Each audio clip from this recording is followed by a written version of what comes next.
안녕하세요. 중학교 2학년 한문 수업 시간입니다. 오늘은 붓으로 배우는 한자라는 제목을 가지고 여러분과 함께 수업을 진행해 보도록 하겠습니다. 부수가 무엇인지 먼저 설명을 드리겠습니다. 한자 공부를 하시면서 부수라는 용어에 대해서 많이 들어보셨어요. 자, 부수는 그 수많은 한자의 기본 글자가 되고요.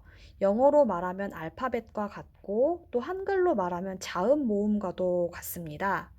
그래서 이 부수라는 것을 이해를 하고 계시면 한자를 공부하실 때 이해도도 빨라지고 또 기억에 오래 남게 되기 때문에 특별히 오늘 이 시간에는 부수에 대한 이야기를 함께 나누어 보도록 하겠습니다.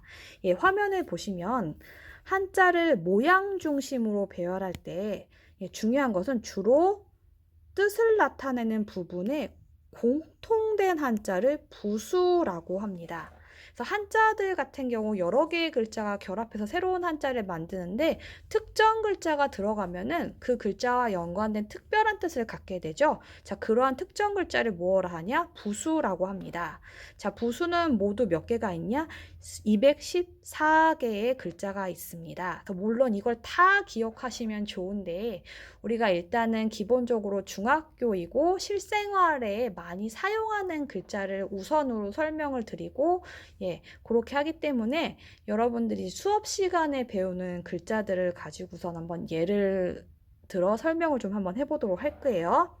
자, 그 다음으로 가보도록 하겠습니다. 부수는 단독으로 글자를 이루기도 하지만 중요한 거죠. 다른 글자와 합쳐져서 한자의 뜻을 이루게 됩니다. 자, 앞서 설명한 것과 겹치는 부분이에요.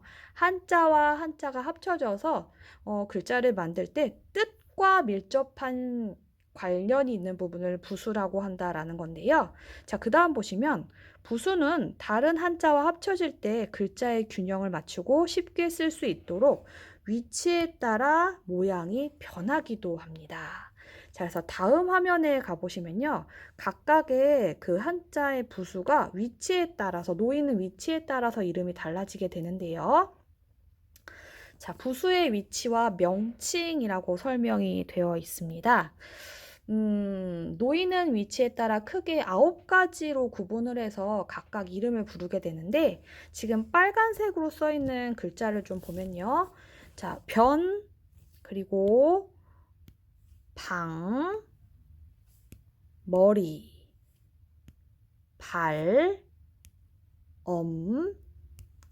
받침, 몸 또는 애운담이라 하고 그다음에 제부수라고 부르게 돼요. 그래서 부수가 놓이는 위치에 따라서 변, 방, 머리, 발, 받침, 몸, 제부수라고 불러요. 그래서 여러분들 수업 시간에 뭐 제방변, 뭐 우부방, 뭐 초두, 풀초머리 뭐 이렇게 부르는 것들을 수업 시간에 들어보셨을 거예요. 그게 뭐냐? 그 한자에 놓이는 부수의 위치를 뜻한다라고 보시면 되는 거예요.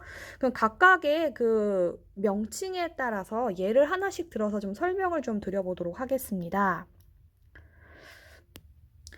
예, 먼저 변에 대한 설명을 해볼게요. 변이라는 것은 뭐냐? 부수가 글자의 왼쪽에 놓이는 경우 변이라고 하는데 대표적인 게 바로 이거예요. 우리가 인변이라고 부르죠. 사람 인이라는 글자가 왼쪽에 놓여 있다 해서 인변이라고 합니다.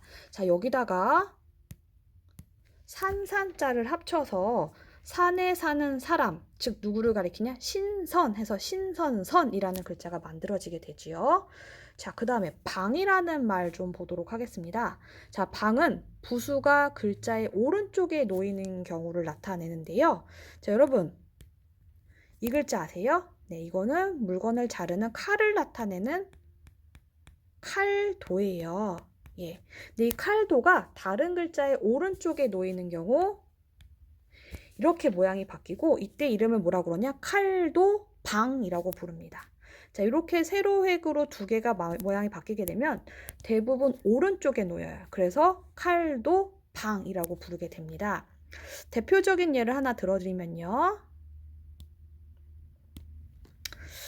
자, 여러분들이 배우신 지 얼마 안 되는 글자 가운데 하나가 자, 벼화에 칼도방을 합친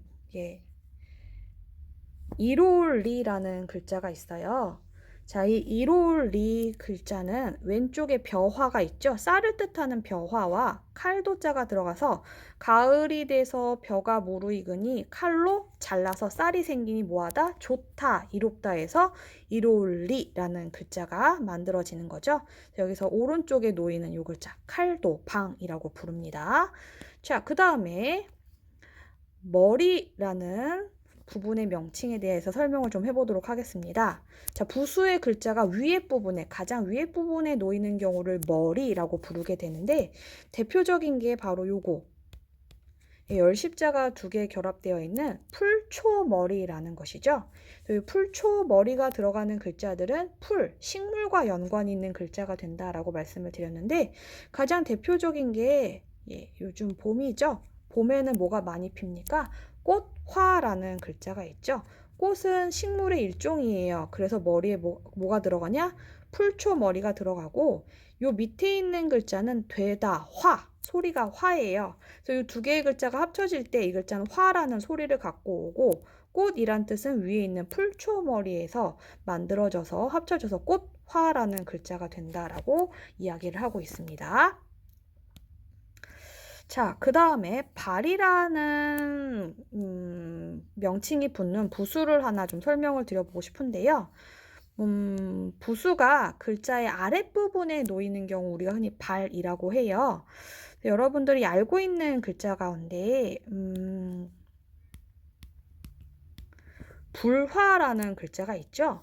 이 불화는 다른 글자의 아랫부분에 놓일 때 모양이 바뀌기도 합니다. 점 4개로 바뀌어서 이때 이름을 연화발이라고 부르게 됩니다. 그래서 연화발이 들어가 있는 대표적인 글자가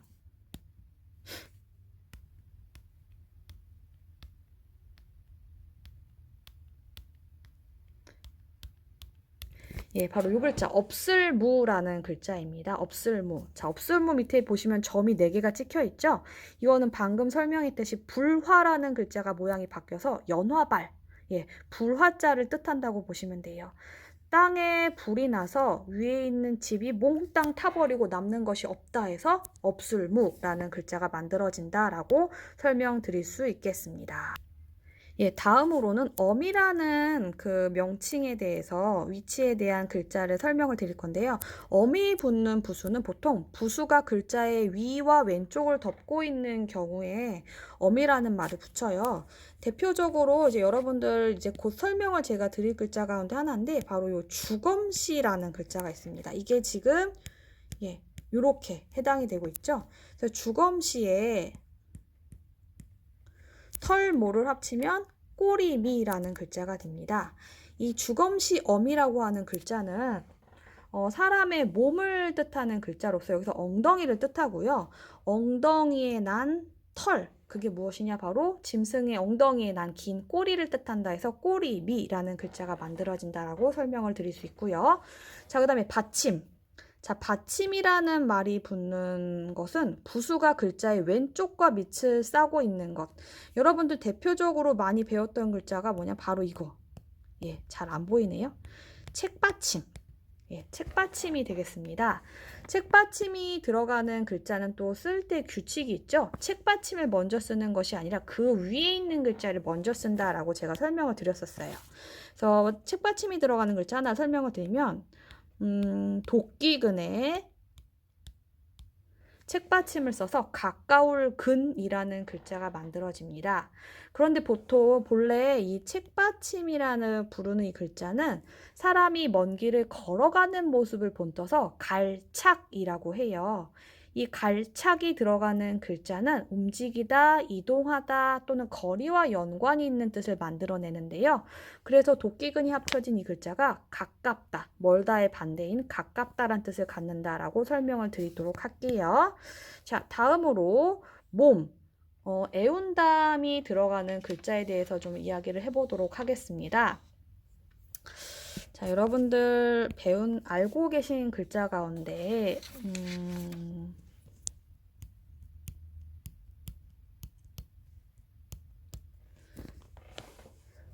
문문에 날일자가 들어간 사이간이라는 한자가 있어요. 지금 여기서 요 부분이 바로 몸 부분에 해당이 되는 거예요. 애운담이라고 할 수 있는데, 자, 지금 부수가 글자를 주변을, 이 날일이라는 글자 주변을 둘러싸고 있죠. 그래서 몸이라고 하는데, 자, 문틈으로 해가 보인다 라는 뜻이죠. 그래서 그 틈, 사이란 뜻을 가져서 사이간이라는 글자가 만들어지는데, 여기서 문문자가 이 글자의 부수예요. 그래서 주변을 둘러싸고 있는 몸에 해당된다라고 보시면 되고요. 그 다음에 제부수자 또는 제부수라고 부르게 되는데, 한 글자가 일부분이 아니라 글자 자체가 그대로 부수인 경우를 무엇이라 하냐? 제부수다라고 부르게 됩니다. 그래서 여러분들 알고 있는 단어 가운데 대표적인 거 뭐 요거 나무목 또는 쇠금, 예, 이런 글자들이 이 글자 자체가 그냥 부수로 사용이 되는, 또 하나의 글자가 이제 한자로도 사용이 되는 이런 것들을 바로 제부수라고 부른다라고 설명드릴 수 있겠습니다. 자, 그래서 예, 글자의 한자의 부수의 위치에 따라서 명칭이 이렇게 정리가 되고요. 예, 앞으로 남은 시간은 몇 개의 그 부수에 해당되는 글자와 그 부수가 들어가는 글자를 좀 쉽게 풀이해 놓은 것을 설명을 해서 여러분들의 이해를 돕는 시간을 좀 갖도록 할게요. 예, 첫 번째로 힘력이라는 부수가 들어가는 글자에 대한 설명을 좀 해보도록 할게요. 자, 힘력은 본래 힘을 준 팔에 근육이 붉어진 힘줄의 모양을 뜻하는 글자로 힘 또는 힘쓰다라는 뜻을 갖지요. 그래서 힘력이 들어가면 힘 또는 힘쓰다라는 뜻과 연관이 있는 글자가 만들어지는데요. 자, 대표적으로 지금 두 개의 글자가 지금 표에 나와 있는데 도울조와 더할가라는 글자입니다. 자, 도울조는 또차의 힘력이 합쳐져서 도울조가 되는데, 또차는 상위에 음식을 쌓고 또 쌓고 또 쌓는다라는 뜻이에요. 이건 원래는 제사상을 차리는 모습인데, 아시겠지만 제사를 차리는 거는 쉽지 않죠. 그래서 거기에 힘을 모아서 함께 모한다, 돕는다 해서 도울조. 여기선 조금 더 쉽게 설명을 해놨는데, 제가 지금 요 설명이 위아래가 바뀌었어요. 이제 도울조는 또 힘써서 돕는다 해서 도울조, 이렇게 설명을 드릴 수 있고요. 자, 그 다음에 예, 더할가라는 글자가 있습니다. 자, 더할가는 힘력에 입구가 합쳐져서 더해지다라는 뜻을 갖는데, 힘내라고 입으로 모해서 소리쳐서 사기를 더할까. 예, 다시요. 힘내라고 입으로 소리쳐서 사기를 더할까 해서 더할까다 라고 여러분들 기억하시기 좀 쉬우라고 이렇게 문장으로 만들어서 설명을 해 놓았네요. 예, 자, 그럼 다음으로 한번 또 넘어가 보도록 할게요. 자, 다음 부수자는 어떤 게 있는지 한번 넘어가 보겠습니다. 예, 다음은 여러분들이 많이 알고 계시고 많이 보셨던 글자인데 다시 한번 복습한다 생각하시고 보시면 좋을 것 같아요. 예, 집면이라는 글자가 나와 있네요. 자, 집면은 지붕이 덮여 씌워져 있는 집의 모양을 본뜬 글자로 방이 있는 깊숙한 집을 의미합니다. 비바람을 피할 수 있는 지붕을 뜻한다고 보시면 되겠죠. 자, 여기서도 지금 두 개의 글자가 이제 예로 제시가 되어 있는데 보시면 글자자와 편안할 안입니다. 예, 많이 익숙한 글자죠. 자, 글자자는 집면에 아들자가 결합이 되어서 글자자라는 글자가 되는데, 집에서 집면 아들자, 아들에게 가르치는 글자. 예, 집에서 주로 아이에게 무엇을 하냐? 공부를 많이 시키죠. 그래서 주로 이제 급하게 이제 글자를 가르친다 해서 글자자다라고 이렇게 설명을 해놨어요. 여러분들 이해만 하시면 되는 거예요. 자, 그 다음에 편안한 안 같은 경우는 집면에 여자녀자가 들어가서 편안하다라는 뜻인데요. 집에 여자가 있어야 뭐하다? 편안하다 해서 편안한 안이다라고 설명을 해 놓았습니다. 자, 그 다음에 다음 글자로 한번 넘어가 보도록 하겠습니다. 예, 다음에는 마디촌이라는 글자가 나와 있네요. 자, 마디촌이라는 부수는 어떠한 의미를 갖냐? 이 글자 모양 자체가 손끝에서 맥박이 뛰는 곳까지를 뜻합니다. 그래서 마디를 뜻하고요. 또는 법도에 따라 마디를 따지는 촌수를 뜻하기도 합니다. 그래서 이 글자가 마디촌이라고도 부르는데 법도촌이라고도 부르기도 해요. 그래서 이 글자가 들어가면 손과 연관이 있는 글자 또는 이제 예의, 뭐 규칙과 연관이 있는 글자가 만들어진다라고 보시면 돼요. 그래서 여기서 지금 두 개의 글자가 만들어져 있는데 지킬 수 먼저 보면은 집면, 이 앞에 나왔던 지배 지붕을 뜻하는 집면에 자, 여기서는 법도라고 풀이가 되어 있는데 법도촌이 들어가서 지킬 수가 되는데 집에서 법도를 뭐한다? 지킨다 해서 지킬 수다 라고 설명을 하고 있고요. 자, 그 밑에 보시면 쏠사, 사격, 발사하다 할 때 사라는 한자인데 왼쪽에 있는 글자는 몸신이고요. 그 다음에 오른쪽에 있는 글자가 마디촌이에요. 몸신자와 마디촌이 합쳐져서 쏠사가 되는데 왜 그러냐? 활을, 자, 이건 활을 쏘는 모습을 생각하시면 돼요. 활을 몸에 의지하고 손가락 마디로 뭐한다? 예, 맞아요. 쏜다. 그래서 뭐하다? 쏠사라는 글자가 된다라고 설명을 하고 있습니다. 예. 자, 그 다음으로 넘어가 보도록 할게요.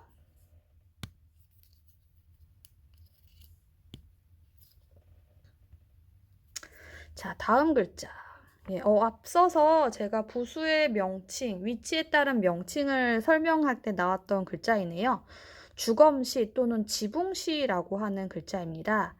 사람이 죽어서 관 속에 있는 모양이니 시체, 예, 죽은 몸뚱아리, 예, 시체의 뜻이요. 관은 시체의 집이기 때문에 지붕이다 해서 사람의 몸과 연관 있는 글자 또는 지붕을 뜻하는 한자에 이 글자가 들어간다라고 설명을 하고 있는 겁니다. 자, 여기서 보시면은 지금 네, 구불굴이라는 글자가 나와 있는데 자, 이 구불굴은 두 개의 글자가 합쳐져 있죠. 지붕, 시와 나가다, 나오다라는 뜻을 갖는 날출이라는 글자가 합쳐져서 구불굴인데 왜 그러냐? 지붕이 낮아서 밖으로 나오려고 몸을 뭐한다? 굽힌다 해서 구불굴이다 라고 설명을 하고 있고요. 자, 그 밑에 보시면 살거라는 글자는 왜 이게 살다란 뜻을 갖냐? 지붕시의 오렐고, 옛고라고도 배우셨죠? 그래서 지붕시와 오렐고가 합쳐져서 살거가 되는데 왜 그러냐? 지붕 밑에서 오래도록 뭐한다? 산다 해서 살다, 살거다라고 설명을 하고 있습니다. 자, 그 다음 부수자 또 넘어가 보도록 할게요. 예, 그 다음 부수자는 최근에 배우신 글자가 들어가 있네요. 자, 요거는 뭐냐면 작을요 또는 어릴요라고 하는 글자입니다. 갓 태어난 아기의 모양으로 작다 또는 어리다라는 뜻을 갖는 글자인데요. 자, 보시면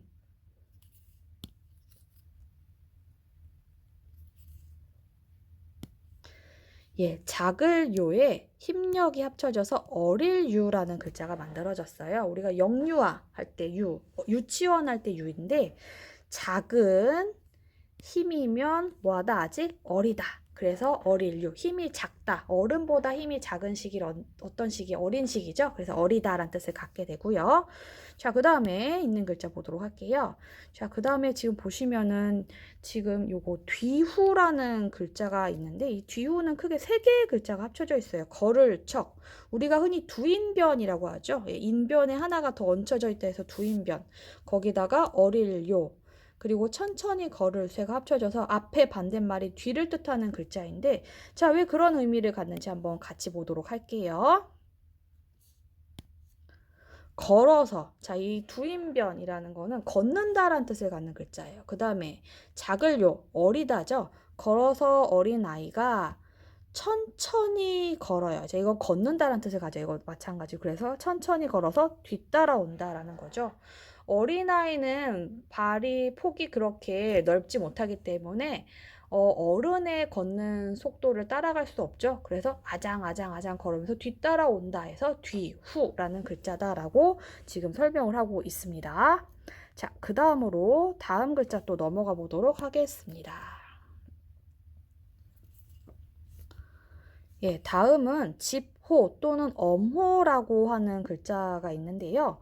굴바위 엄이라고 부르는 한자에 점을 하나 더 찍어 언덕이나 바위를 지붕으로 삼아 지은 바위집 모양으로 큰 집을 뜻합니다. 자, 이 글자는 큰 집의 지붕 또는 이제 비바람을 피할 수 있는 공간을 뜻할 때도 이 글자가 들어가게 되는데, 자, 여기 설명을 좀 여러분께 드리기 위해서 두 개의 글자를 예로 좀 들어놨는데요.